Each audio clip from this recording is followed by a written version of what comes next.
वज़ीर आला के ओहदे को लेकर शिवसेना और बीजेपी में हुए तनाज़े के बाद महाराष्ट्र के सियासी हालत में तब्दीली नजर आ रही है। कांग्रेस और एनसीपी को साथ लेकर शिवसेना अपनी हुकूमत बनाना चाहती है। इससे पहले कि इस नजरिए पर अमल किया जाता, महाराष्ट्र में सदर राज नाफिज कर दिया गया। ऐसे में कांग्रेस और एनसीपी नजरियाती इख्तिलाफात के बावजूद शिवसेना के साथ हुकूमत बनाने के लिए कोशा नजर आ रहे हैं।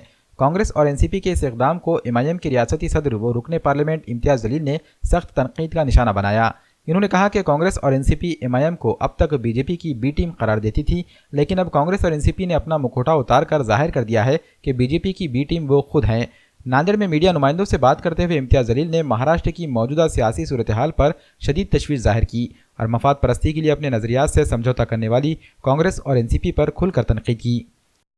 सुरू आहे ना, अशी काँग्रेस, राष्ट्रवादी आणि शिवसेनेची आघाडी करण्यासंदर्भामध्ये जी काही प्रक्रिया आहे ती प्रक्रिया गेल्या 2 दिवसापासून सुरू आहे। आजही बैठका मुंबईत आहेत आणि अपेक्षा आहे काय त्यातूनच सकारात्मक काहीतरी म्हणजे अपेक्षा आहे। जे पॉवर शेअरिंग फॉर्म्युला जो वर्कआउट करायचा आहे त्याची निश्चिती झाल्यानंतरच नेमकं त्याच्यामध्ये काय अंतिम होईल सांगणं कठीण आहे, परंतु सकारात्मक भूमिका तिन्ही पक्षांची आहे।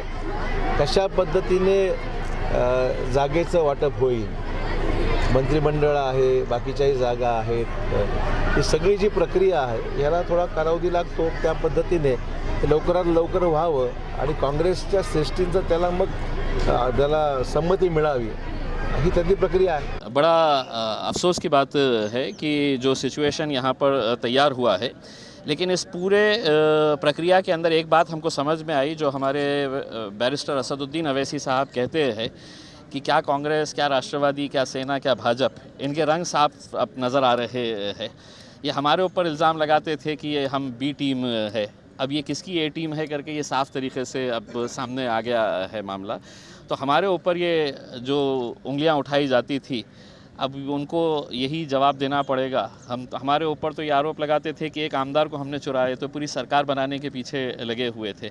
एक चीज़ समझ में आ रही है कि सत्ता के लिए अब कोई आइडियोलॉजी रही नहीं है, कोई उसूल नहीं रहे हैं, कोई आदर्श नहीं रहा है। बस सत्ता में आने के लिए जो कोशिश चल रही है, हम तमाशा बनकर देखते रह रहे हैं।